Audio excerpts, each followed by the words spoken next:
What's going on, people of Earth? It's me again, and we're going to do a video today. I know it's been a while since you guys have seen a video, and it's not that I haven't made any videos. I've made several of them. I just haven't posted it. Been busy, got into our busy season at work, and you rob Peter to pay Paul. You get behind, you procrastinate, you just forget. So hopefully I will download this one and get it online tonight sometime. But we're going to do a recipe of leg of lamb, but it's going to be the steaks. We're going to do some spaghetti squash, and we're going to do some black-eyed peas. So I hope you guys enjoy the video. All right, guys, when I first started this, I wasn't going to make a video, but I said to myself, you know what? I might as well make a video because I haven't done a leg of lamb steak before, and I haven't done a spaghetti squash recipe in a while. Now I am using this is a big no-no using the canned black-eyed peas, but if you're going to use some canned ones, use Bush's black-eyed peas. They are already seasoned to a certain extent, but I'm going to add some stuff to them. I'm going to add some garlic and some red bell peppers and some green onions as well too. We're just going to use some simple seasonings. You can use whatever seasonings you want to. This is some Creole magic, and this is some rosemary and garlic seasoning. I may even use a little bit of black pepper as well. So let's put this thing together. I put some spices on this.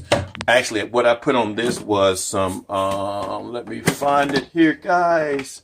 Bear with me. I used some Creole seasoning on both of these about 2 hours before, and I let them come out to room temperature, season them on both sides, and just let it sit up there. And it does kind of increase the flavor. All right, guys, if you've never done a spaghetti squash before, it's kind of like a rutabaga. It's kind of got a tough outer shell. So what I do is I use a sharp knife like a cleaver, and you got to be careful here, and just kind of work your way down to it here. I could use a knife, guys, but the cleaver tends to do it a little bit better for me.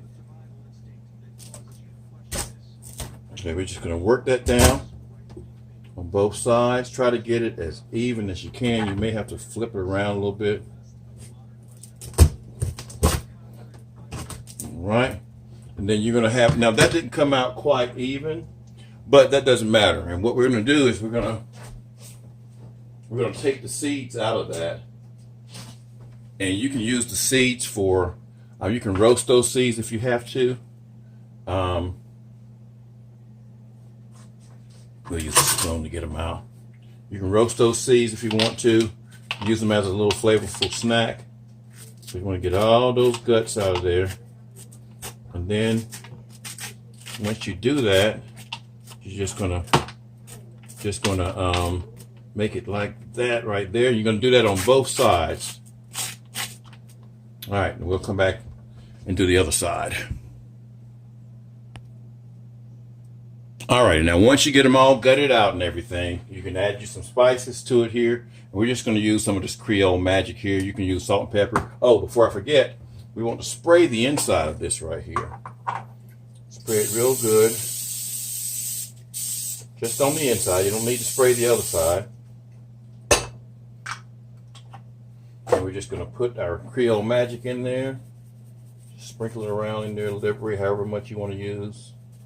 You can just use salt and pepper if you want to, guys. You can use some garlic. Matter of fact, you know what?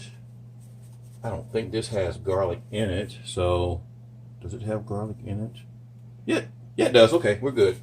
You can use garlic in it. Now, you're going to turn this over. Preheat your oven to 400 degrees. Turn it over this way. Put it in the oven. When these ends start to cave in, it's pretty much done. That's going to take about 20 to 30 minutes, so you'll have to kind of wash your oven. All right, guys, what we want to do is we want to take a little, now you could use a flatter pan than this or a wider pan. We're going to take a little bit of oil, whether you use coconut oil. I'm using avocado, coconut, and safflower oil. We're going to take a little bit of oil, and we're going to saute our vegetables. And I cut up about 6 stalks of the green onions and 1 whole medium bell pepper. So what we're going to do is we're going to saute this. This is what it looks like right here, y'all. We're just going to saute it. Get it in there real good.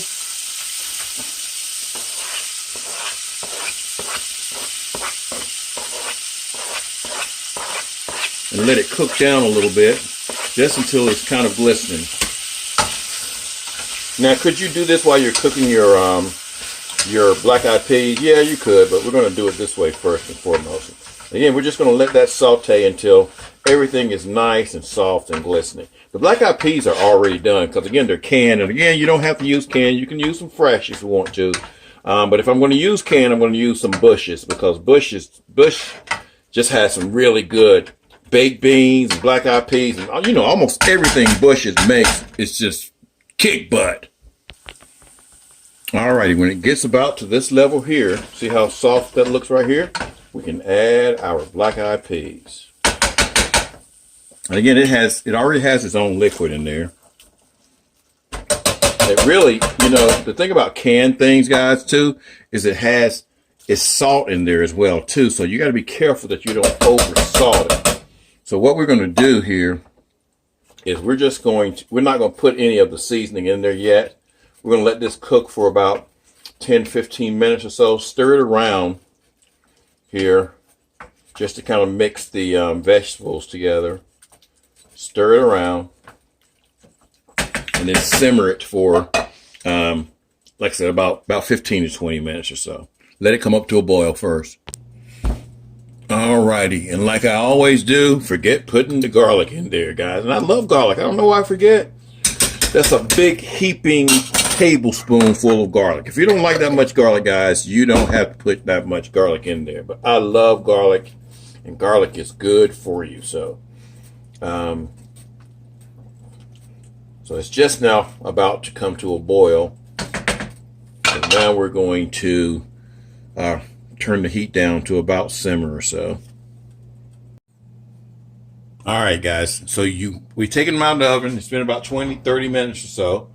You got to let it cool down for about 10 minutes. And so once you let it cool down, then you flip over. And I'm going to wear a glove because I don't know exactly how hot this thing's going to be holding it. But you basically take a glove and you take see, it's nice and hot. You should be able to take this, and it should kind of make strings of spaghetti like that. See how it's coming out? Just like that. And so we're going to do this. It kind of spaghettis it just naturally because of the type of, the type of vegetable this is. It looks good. So we're going to scrape all this out here, rope it out here, and we'll be right back. Alrighty, once it all ropes out like that right there, you're going to add you some extra seasoning because I tasted it. Needs a few more seasonings in it. We're going to add a little bit of Creole Magic, and we're going to add a little bit of rosemary and garlic here. And we're also going to add a little bit of Parmesan cheese, y'all. And that's what's special about this this type of squash, is that it ropes like that. And you just kind of want to mix it up real good.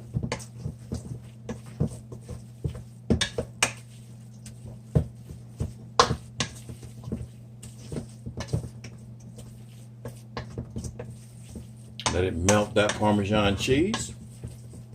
And that's pretty much it, y'all.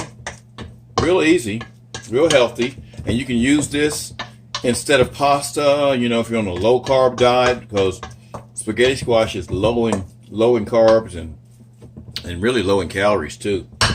And it's gluten free, if you're into that kind of thing. Alrighty, guys. Now here comes the pièce de résistance of the video, making the lamb leg of lamb steaks. And again, you don't want to overcook lamb. Here, we're going to put this in here. Now, realistically, you would want to do these on the grill because it come out a lot better. And I'm not going to cook mine, but about probably 3 minutes. My wife likes hers kind of medium. I like mine medium rare, so I'm going to cook mine maybe 2.5 minutes on one side and 2.5 minutes on the other side.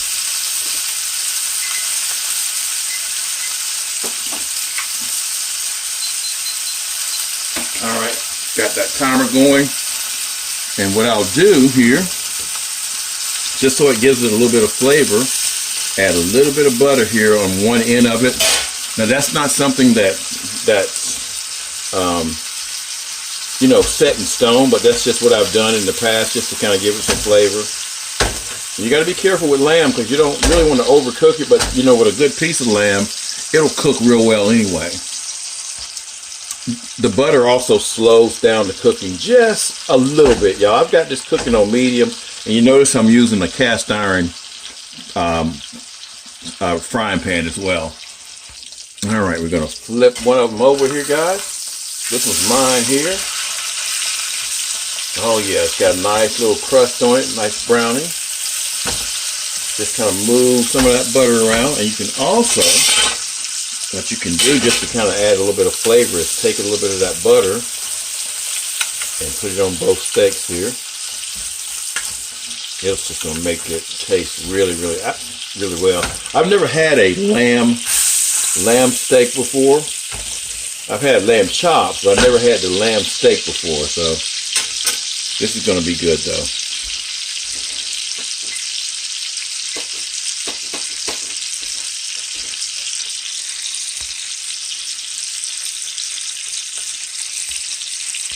All right, it's been about 4 minutes on the wife's steak here. Again, she likes hers a little bit more done than me. Not that mine's not going to be done, but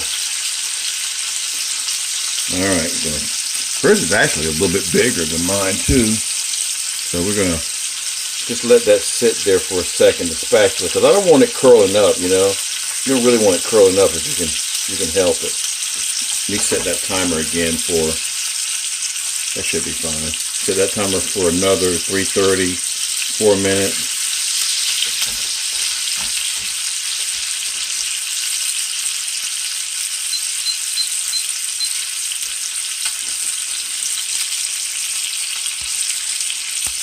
Now do the same thing on this side here. Just take a little bit of your oil and just kind of marinate it. Just so that you can get some of that buttery flavor. And this steak is actually absorbing a little bit of the oil, guys. And then like with most steaks, you're going to let this rest when you take it out of the frying pan. Let it rest and let the juices absorb here so that when you cut into it, the juices are still in the meat. Uh-oh, mine's done. All right, what I'll do is I'll take mine out, put it on a piece of foil like that, and kind of lightly cover it up. You don't want to really shut it closed. I used to shut them closed, but when you shut it closed, you're pretty much sealing in the heat and letting it cook more. So I just kind of leave both ends kind of open. Put that on the side here, and move the wife's over here. And let her cook a little bit more.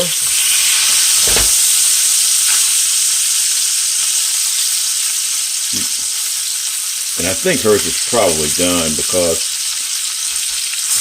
it feels, you know, you can kind of tell by the feel that it feels kind of, it's almost well done, I think. So we're gonna take this off. Even though the timer says it's not quite done yet, but I think it's done just going by the feel. Alrighty, y'all, and there's our finished product. Looks good. Got nice color to it. Gonna taste good. We're gonna enjoy it. Thanks for watching. Peace.